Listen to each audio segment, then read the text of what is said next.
Švilpimas, klingonai ir garsas, kuris pakelia daiktus. Rubrika ne vien formulės. Trečiasis Arturo Clarko dėsnis teigia, kad bet kuri pakankamai išsivyščiusi technologija yra neatsiejama nuo magijos. Tam tikrus mažus objektus galima pakabinti ore vien tik garso pagalba. Šis reiškinys vadinamas akustinė levitacija. Mokslininkams jau pavyko ultragarsu levituoti skruzdėles, vorus ir net 5 cm skersmens rutulius. Taigi, sakydama garsas, aš turiu omenyje slėgis. Garso bangos, kurios yra slėgio bangos. Ir čia iš esmės galima matyti bangos ilgio atstumus tarp jų. Galbūt esate matę, kaip garsas yra vaizduojamas. Taip? Bet tai yra šiek tiek per daug supaprastinta. Tikra garso banga atrodo būtent taip. Šviesesnės vietos reiškia didesnį slėgį, o tamsesnės mažesnį slėgį. Šie raibuliai juda garso greičiu. Kai turite dvi vienodas garso bangas ir jas suderinate itin tiksliai, jos nebesielgs kaip bangos judančios per kambarį. Jei viena banga ateina iš vienos pusės, kita iš priešingos pusės, jos sudaro tai, kas vadinama yra stovinčia banga. Čia atsiranda vieta, kur slėgis nuolat kinta, įsijungia ir išsijungia. O čia vieta, kur slėgis visiškai nesikeičia, nėra jokios osciliacijos. Jeigu apversi šį dalyką vertikaliai ir įdėsi kažką labai mažo, tiesiai į tą mažą kišenę, gali panaudoti oro slėgį tam, kad tas objektas būtų stumiamas gravitacijos jėga. Argi ne jėga? Garso banga atsiranda, kai vibruojantis objektas pajudina tam tikros terpės, pavyzdžiui, oro molekulės. Toks slėgio svyravimas priverčia molekulės judėti pirmyn ir atgal nuo jų pusiausvyros padėties. Jų judėjimas lemia du dalykus – dažnį ir amplitudę. Dažnis – tai yra garso aukštis, amplitudė – garsumas. Ten, kur molekulės susispiečia, susidaro didesnio slėgio sritis, o ten, kur jų lieka mažiau, žemesnio slėgio sritis. Pakaitomis einančios sutankėjimų ir praretėjimų sritis sklenda ore kaip garso banga. Ir pasiekus ausį, ji virpina ausies būgnelį ir žmogus girdi garsą. Kokiegi yra keisčiausi garsai? Kai kuriuose Afrikos kalbose informacija yra perduodama spraktelimais. Šis vyras kalba viena iš Khoisanų Afrikos kalbų.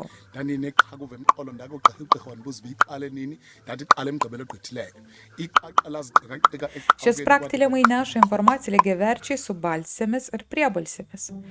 O dabar, kas štai čia per garsas? Ar tai paukštis?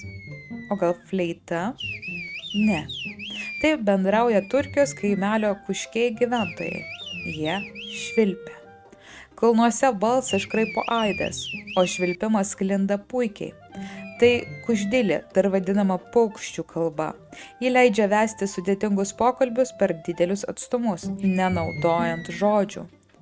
Panašiai kaip Morzės abėcėlė, tai ir paukščių kalba visą turkų kalbos žodyną paverčia skirtingais aukščio dažniais ir melodinėmis linijomis. Tačiau paukščių kalba pamažu nyksta, nes atsirado telefonai. Holivudas ir tikros kalbos. Žvaigždžių karų garso dizaineris Benas Bartas ieškojo tikrų neeuropietiškų garsų. Jo komanda klausėsi tibetiečių, kinų, mongolų, kol neužkliuvo už 80-metės moters kalbos. Jiems taip patiko skambesys, kad mažos būtybės evokai pradėjo kalbėti panašiais garsais. Įsivaizduokit mongolą, kuris žiūri džedajaus sugrįžimą ir yra toks, taigi čia mes.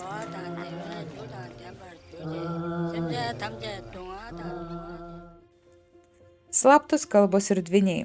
Kartais kalba gimsta atsitiktinai. Dvynė, Spoto ir Kabenga susikūrė savo slaptą kalbą. Šis reiškinys vadinamas kriptofazija. Kriptofazija tai ypatinga kalbos forma, kai du, dažniausiai dvyniai, ypač identiški tarpusavėje, susikuria savą, kitiems nesuprantamą kalbą.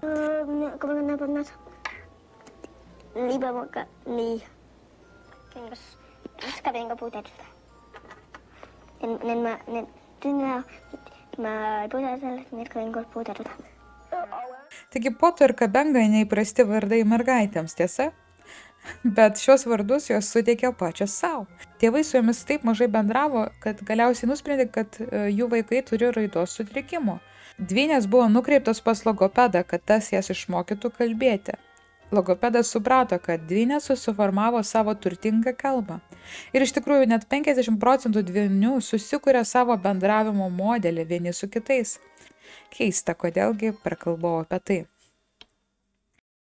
Jeigu girdėjote Gladiatoriaus filmo dainos tekstą, dainininkė sukūrė jį neegzistuojančią kalbą. Pati dainininkė tą dainą parašė kalba, kurią sukūrė dar būdama 12 metų. Kai tonas keičia prasmę. Tai yra tekstas, dažnai vadinamas akmentvartyje liūtus valgantis poetas Ši, 92 vienodai skambantis skiemenis, bet su visiškai skirtingomis reikšmėmis.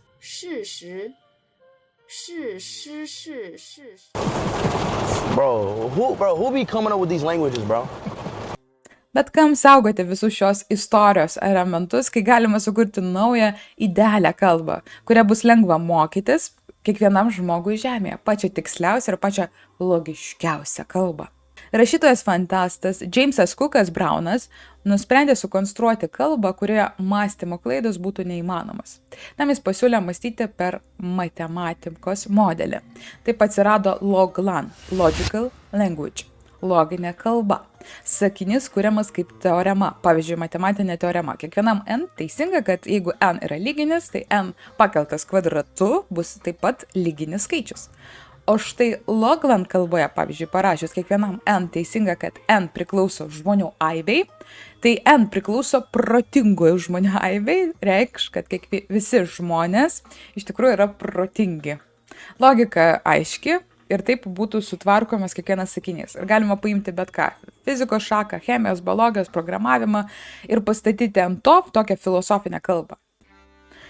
Ir tada grįžtame prie senų kalbų. Nes visos kalbos keičiasi ir mes visi po truputį jas perrašome, bet lietuvių kalba laikoma viena seniausių kalbų pasaulyje. Lietuvių kalba ypatinga ne vien dėl to, išskirtinumas slypi tame, kad ji yra archaiška, vis dar gyva kalba. Taigi daugelis paprastų žodžių beveik nepasikeitė per tūkstantmečius metų. Tokie žodžiai kaip motina, sūnus, vilkas, dūmas, jų atitikmenų randama labai senose kalbose.